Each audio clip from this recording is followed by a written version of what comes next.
Hello দর্শক, আসসালামু আলাইকুম। আশা করি সবাই খুবই ভালো আছেন। আজকে আপনাদের নিয়ে যাব কক্সবাজার। কক্সবাজার এ যেন এক মায়া করা জাদুর হাতছানি। নামটা শুনলেই কল্পনায় ভেসে ওঠে মাইলের পর মাইল লম্বা সমুদ্র সৈকত, রোদ ঝলমলে বালুর চিকচিকে করা রং আর ঢেউয়ের আশ্রে পড়া শব্দ।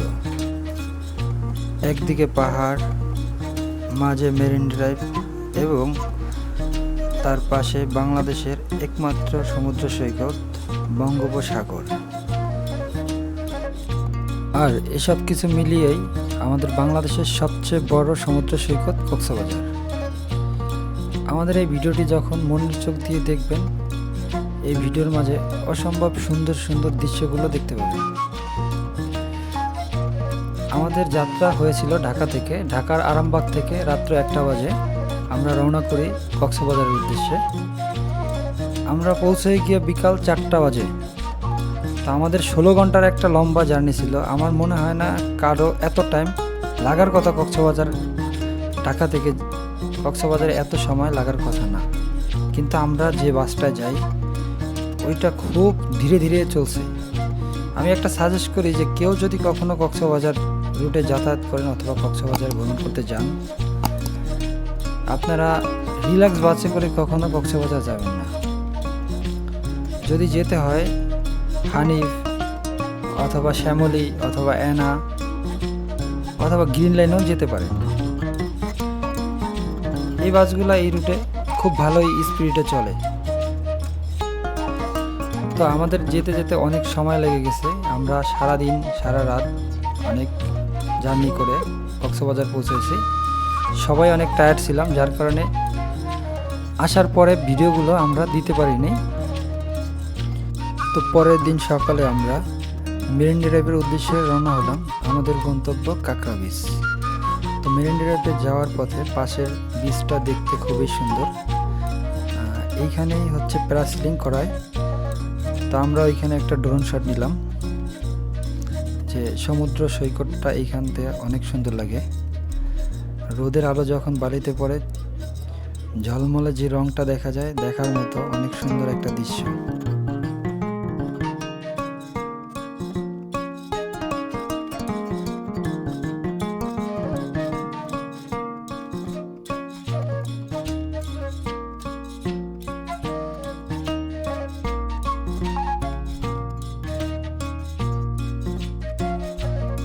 বিচের কাছেই চলে আসছি। মাঝে একটা কাঠের সেতু বাজে। আমরা কাঠের সেতু পাড়িয়ে এখন কাঁকড়া বিচে যাব। দেখি সবাই বলে যে কাঁকড়া বিচে কাঁকড়া মিলে না। দেখি আমাদের সাথে কাঁকড়া মিলে কিনা, আমাদের সামনে কাঁকড়া পড়ে কিনা।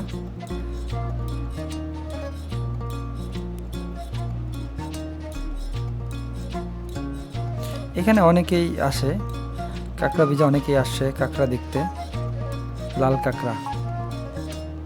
তো আমরা ঝাউবনে গিয়ে এক একজনের মতো করে শ্যুট নিচ্ছিলাম।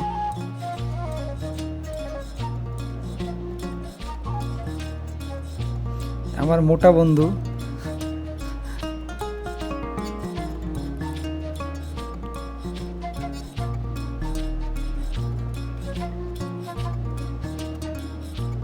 তো অনেকক্ষণ ঝাউবনে কাটানোর পরে আমরা কাঁকড়া বিচের উদ্দেশ্যে হাঁটা শুরু করলাম। অবশেষে কাঁকড়া বিচে চলে আসলাম। এখানে অনেক ক্যামেরাম্যান আছে যারা ছবি তোলার জন্য একটু পর পরে আইসা বলতেছে যে ভাইয়া একটা ছবি তুলে দেই, ভাইয়া একটা ছবি তুলে দেই। না বলা সত্ত্বেও ওরা অনেক ফোর্স করে।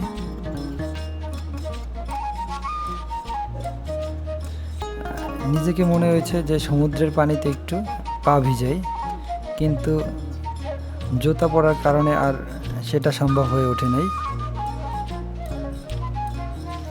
কাঁকড়া ভিজে কাঁকড়া দেখা তো মিলল না, তাই চিন্তা করলাম যে একটা ড্রোন শট নেই, আপনাদেরকে বীজের সৌন্দর্যটা দেখাই। পাখির চোখে বীজের সৌন্দর্যটা আসলে কেমন দেখতে, এটা আমি কখনো দেখিনি। আজকে আমার প্রথম শট, দেখি যে আসলে কেমন দেখায়।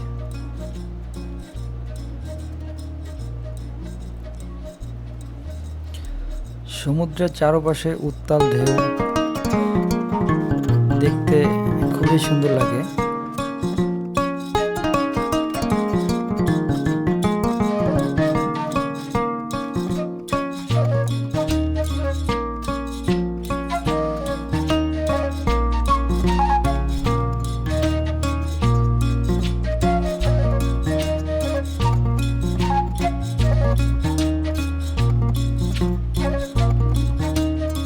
উপরে থেকে পাখির চোখে আসলেই বীজটা খুবই সুন্দর। সমুদ্রের আশ্রে পড়া ঢেউগুলো দেখতে এত সুন্দর লাগে যা ভাষায় প্রকাশ করা যায় না।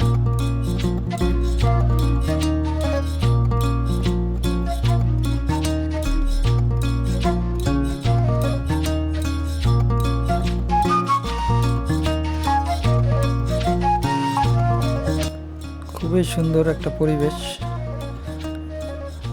আমাদের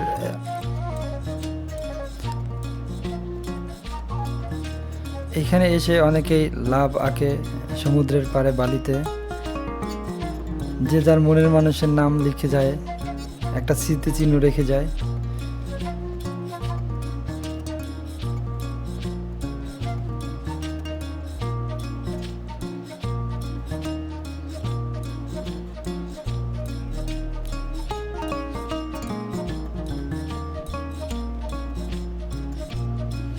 সবাই বললো যে আমরা সবাই মিলে একটা ড্রোন শট নিই।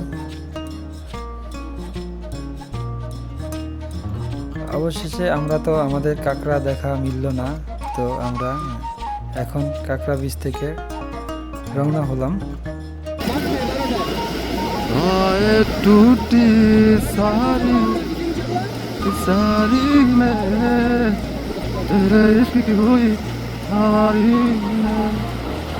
এটা দেখতে খুবই সুন্দর।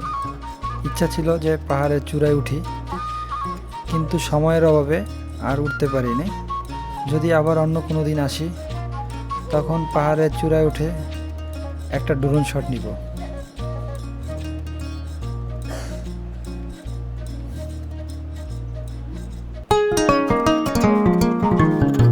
খুব চমৎকার একটা জায়গা ছিল।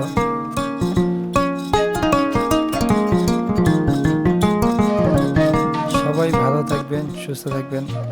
এই পর্যন্তই আমার ভিডিও। সবাই লাইক, কমেন্ট, সাবস্ক্রাইব করবেন। আল্লাহ হাফেজ।